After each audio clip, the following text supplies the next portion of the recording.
Imaginen por un momento que el piso firme bajo sus pies deja de existir, que el lugar que llamó hogar toda su vida, ese que se construyó ladrillo por ladrillo, empieza a ser devorado por una masa de agua marrón que no cesa de crecer.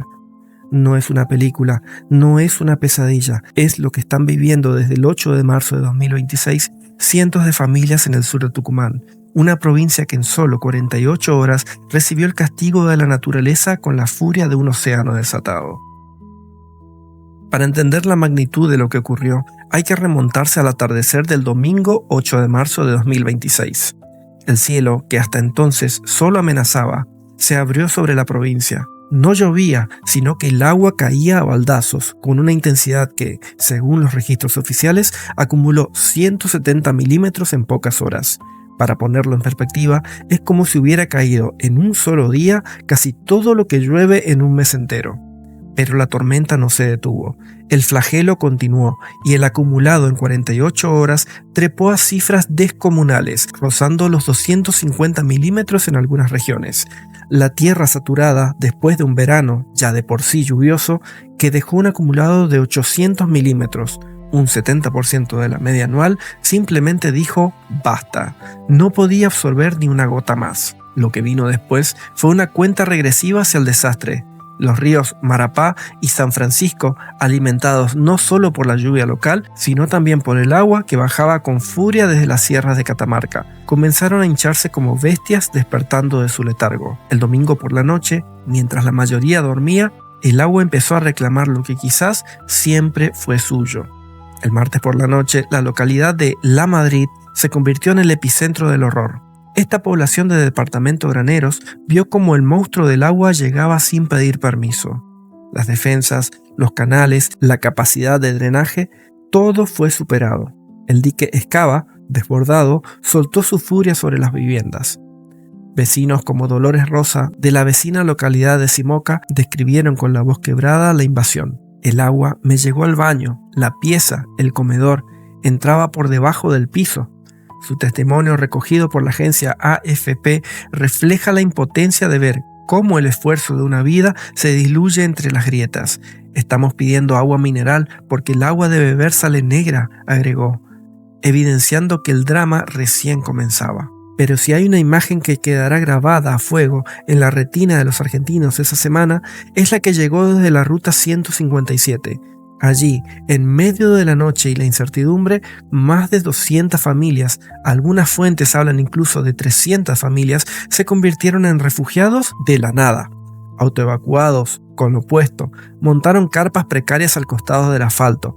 La ruta, símbolo de conexión y progreso, se transformó en un único suelo seco, en un campamento improvisado, donde el llanto de los niños se mezclaba con el rugido amenazante del río crecido a unos metros. Acá estamos con la gente, está lleno de agua, todos evacuados, un desastre acá, comentó un hombre en un video que se viralizó, mostrando filas de autos de policía, maquinaria vial y familias enteras acurrucadas bajo lonas, esperando que la luz del día trajera al menos una mala noticia certera. La desesperación llevó a una decisión extrema y desgarradora.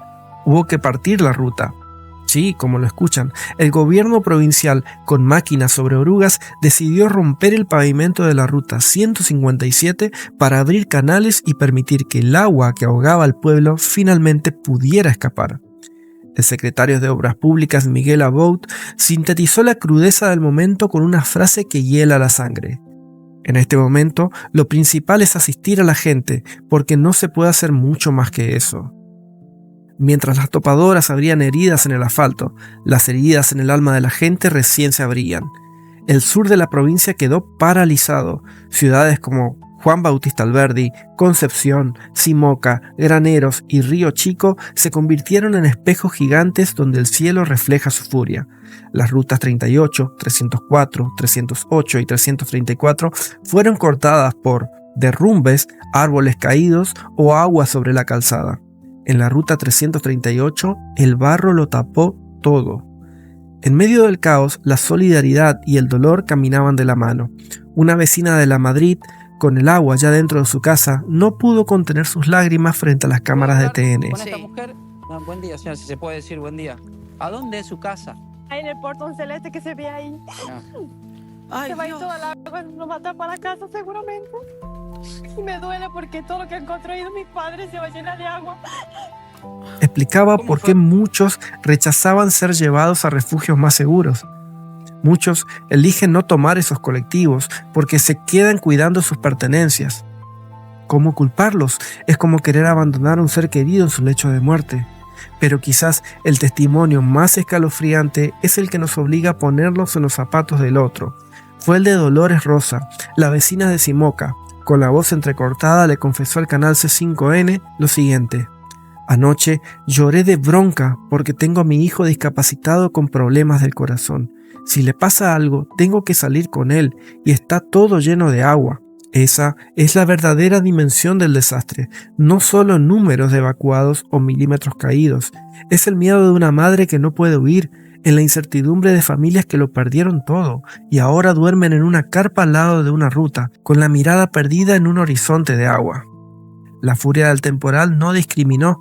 Desde el Ministerio de Salud Pública confirmaron que ya atienden a los primeros efectos colaterales: problemas dermatológicos, micosis e infecciones en la piel por el contacto con el agua contaminada. El ministro de Salud, Luis Medina Ruiz, fue tajante: lo primero que tenemos que hacer es preservar la vida, que nadie corra riesgo y que nadie se enferme.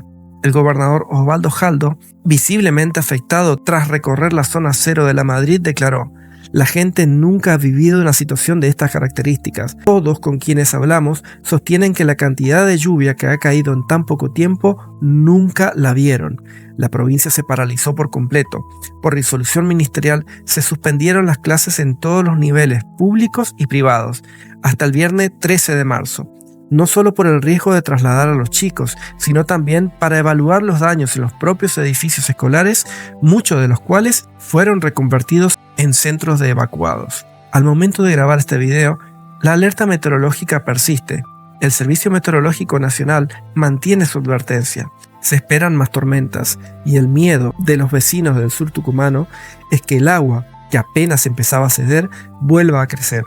El gobierno nacional, a través del Ministerio de Capital Humano, anunció el envío de 5 camiones con asistencia, pero la ayuda material nunca llega tan rápido como la desgracia. Hoy, al caer la noche, mientras ustedes se preparan para descansar bajo un techo seguro, piense en ellos, en las 300 familias de la Madrid que miran al cielo con temor, en los que perdieron sus muebles, sus recuerdos, sus mascotas, en esa madre que con el agua en la cintura intenta mantener seco a su hijo enfermo. Tucumán está herido y el rugido del río Marapa aún resuena en sus oídos como la banda de sonido de la peor pesadilla que jamás imaginaron vivir.